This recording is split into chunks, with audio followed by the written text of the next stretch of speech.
ஜெபத்தால் அனைத்தையும் ஜெயிக்கலாம். நம்மளுடைய ஜெபத்தால் எதை வேண்டுமானாலும் ஜெயிக்கலாம். எனவே உன் நம்பிக்கையை முன்னிறுத்து, உன் உழைப்பு உனக்கு உறுதுணை ஆகும் என்பார்கள். ஜெபத்தால் நீ ஜெயிக்கலாம். நம்பிக்கையை முன்னிறுத்து, உன் உழைப்பு உனக்கு உறுதுணை ஆகும். எது வேணா நடக்காம இருக்கலாம். நம்ம நம்பிக்கையை மட்டுமே முன்னிறுத்துகிற பொழுது இந்த வாழ்க்கை தானாக, உங்கள் வாழ்க்கை என்றால் சுற்றி இருக்கிற அனைத்துமே தானாகவே மாறும். பலருக்கு இந்த அனுபவம் உண்டு. நம்ம சொல்ல போற இந்த அனுபவம் பலருக்கு உண்டு. நம்ம நினைச்சது பல வேலை நடக்காது. வாழ்க்கை நம்ம நினைக்கிற மாதிரி போகாது. பல இடங்களில் குழப்பங்கள் இருந்து கொண்டே இருக்கும், பயங்கள் இருந்து கொண்டே இருக்கும். என்ன செய்வது என்று தெரியாமல் பல இடங்கள் நம்ம இருப்போம். அப்பெல்லாம் என்ன செய்யணும் என்றால், எல்லா நேரத்திலுமே உங்கள் வாழ்க்கையில நீங்க ஆண்டவரை பார்க்க கத்துக்கோங்க. எந்த தோல்வியாக இருந்தாலும் வெற்றியாக இருந்தாலும், நம்ம நினைச்சது நடந்தாலும் நடக்காம இருந்தாலும், நீங்க எல்லா இடத்துலயுமே நீங்க ஆண்டவரை பார்க்க கற்றுக்கொள்ளுங்கள். பிரியமான இறை உறவுகளை, ஆண்டவர் உங்க வாழ்க்கையில் இருக்கிறத நீங்க உணருங்க, நீங்க பாருங்க. இறை வார்த்தை சொல்றோம் பாருங்க. நீதிமொழிகள் புத்தகம் 3வது அதிகாரம் 5 மற்றும் 6வது வார்த்தை எடுத்து வாசிங்க. நீதிமொழிகள் 3, 5, 6. முழு மனதோடு ஆண்டவரை நம்பு, உன் சொந்த அறிவாற்றலை சார்ந்து இல்லாதே. முழு மனசோடு ஆண்டவரை நம்பணும். எப்படி ஃபாதர், நினைச்சதெல்லாம் நடக்கலையே, தோல்விதான் கண்ணு முன்னாடி தெரியுது, நான் போட்ட கால்குலேஷன் தப்பாயிடுச்சு, நினைச்ச மாதிரி போகலையே.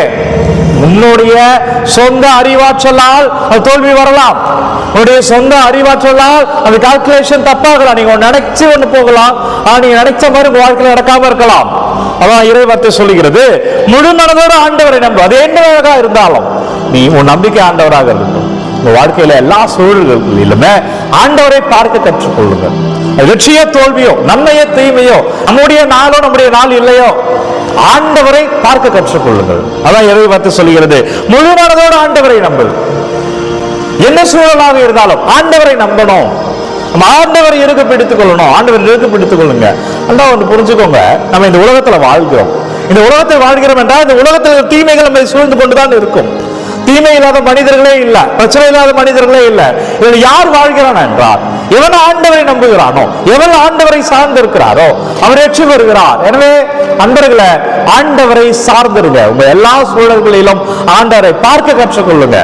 அவர்கிட்ட ஜெபிக்க கற்றுக்கொள்ளுங்க. எல்லா சூழ்நிலைகளும் இன்னும் துன்பமோ நன்மையோ தீமையோ அவர்கிட்ட ஜெபிக்க கற்றுக்கொள்ளுங்க. அடுத்த வார்த்தை பாருங்க, உன் சொந்த அறிவாற்றலை நான் சார்ந்து இல்லாதே.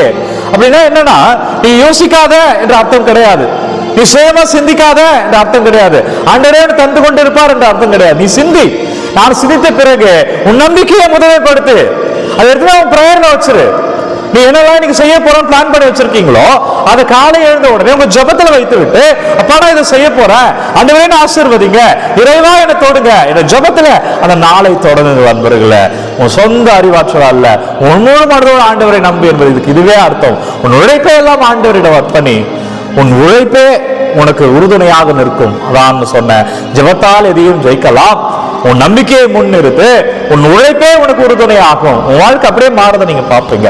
அடுத்த வார்த்தை வாசிக்க, நீதிமொழிகள் 3, 6வது வார்த்தை. நீ எதை செய்தாலும் உங்க வாழ்க்கையில உங்க பிள்ளைகளுக்காக நீங்க செய்யறதா இருக்கலாம், உங்க மனைவிக்காக, உங்க கணவருக்காக, உங்க வீட்டில் இருக்கிற எந்த உற்சாக உறவினருக்காக அல்லது உங்களுக்காக நீங்க என்ன முன்னெடுப்பு எடுத்தாலும், நீங்கள் எதை செய்தாலும் ஆண்டவரை மனதில் வைத்து செய்யுங்க. ஆண்டவர் நமக்குள்ள இருக்கிறத இங்க பார்க்கணும். அப்படியே நீங்க பிரேயர்ல இருந்து செய்யுங்க. அந்த ஜெபம் எதை செய்ய வேண்டும் என்ற பாதையில அழைத்து செல்லும். அந்த ஜெபம் உங்களுக்கு வழிகாட்டியா இருக்கும். அந்த ஜெபம் உங்களுக்கு உறுதுணையா இருக்கும். எனவே உன் சொந்த அறிவாற்றலே அல்ல, நீ எதை செய்தாலும் ஆண்டவரை மனதில் வைத்து செய். அப்படி ஆண்டவரை மனசில் வச்சு, அதாவது பிரேயர் பண்ணிட்டு செய்யும் பொழுது என்ன ஆகும் என்றால், அப்பொழுது அவர் உனக்கு பாதைகளை செம்மையாக்குவார். யாருக்குங்க தெரியும்? இன்னைக்கு நம்ம ஒரு பிளான் பண்ணிட்டு வெளியில போறோம். அந்த பிளான்ல திடீர்னு ஒரு பெரிய குழி இருக்கலாம், அந்த பாதையில முள் இருக்கலாம், அந்த பாதையில கொடிய மிருகங்கள் இருக்கலாம், அந்த பாதையில விஷமான பாம்புகள் இருக்கலாம். இப்ப நான் சொல்றதெல்லாம் பிரச்சனைகள் எதை வேண்டுமானாலும் குறிக்கும். நான் சொல்ற எதெல்லாம் இருக்கலாம் சொல்கிறேனோ அது நம்ம வாழ்க்கையில நம்ம பயப்படுகிற எது வேணுமா இருக்கலாம், அது எது வேணா இருக்கலாம். அப்போ நம் ஜெபித்து விட்டு போகும்போது என்ன நடக்கும் என்றால், அவர் நமது பாதையை செம்மையாக்குவார். முழு மனசோடு ஆண்டவரை நம்புங்க. இந்த உலகத்தில் நம்ம பிறந்ததால் இந்த உலகத்தில் நம்ம வாழ்ந்து கொண்டிருப்பதால் இந்த உலகத்தினுடைய பிரச்சனைகளை நாம் சந்தித்தே ஆகணும். நல்லா உள்வாங்கிக்கோங்க. இந்த உலகத்தில் நம்ம பிறந்துட்டோம், இந்த உலகத்தில் நம்ம வாழ்கிறோம். எனவே இந்த உலகத்தினுடைய பிரச்சனைகளை சந்தித்தே ஆகணும். அந்த பிரச்சனையை நம்ம சந்திக்கிற பொழுது நம்ம ஆண்டவரோடு இல்லை என்றால் சோகத்தில் இருப்போம், கவலையில் இருப்போம், துன்பத்தில் இருப்போம். அது நம்ம தனிமைக்கு அழைத்துக் கொண்டு போய்விடும். அது ஒரு சுயரமான, துக்கமான, ஒரு கவலையான, ஒரு எதிர்மறையான சிந்தனையோடு வாழ்வதற்கான பாதையாக அமைக்கும் இந்த பிரச்சனைகளோடு இருப்பது. ஆக இந்த பிரச்சனைகளை எப்படி எதிர்கொள்ளணும் என்றால், நீ ஜெபத்தில் இருந்து எதிர்கொள், நீ ஆண்டவரை பார்த்து எதிர்கொள். எனவே உன் வாழ்க்கை எல்லா இடங்களும் ஆண்டவர் பாருங்க அப்படின்னா எல்லா சூழ்நிலைகளிலும் ஜெபிங்க. அப்போ உங்களுக்கு எதிராக நடக்கலையோ அதெல்லாம் அவர் நடத்துவார். பாதைகளை எதுவாக இருந்தாலும் அதை செம்மையாக்குவார். அவர் உன்னை ஆசீர்வாதமா வாழ வைப்பார். எனவே இன்றைக்கு நீங்க எதை செய்தாலும் ஆண்டவர் முன்னிறுத்தி செய்யுங்க. சுவிப்போம். அப்பா நன்றி ஆண்டவரே, உங்களை முன்னிறுத்தணும் செய்திக்கா நன்றி. அப்பா பிள்ளைகள் என்னவெல்லாம் கமெண்ட்ல அனுப்புகிறார்கள், என்னவெல்லாம் விண்ணப்பங்கள் அனுப்பி கொண்டிருக்கிறாங்க, பதத்தில் வைக்கிறேன். அப்பா நீங்க தொடுங்க ஆண்டவரை, ஆசீர்வதிங்க. பலவையான இறைக்கிருவிலை இன்றைக்கு ஆண்டவர் உங்களை தொடுகிறார்.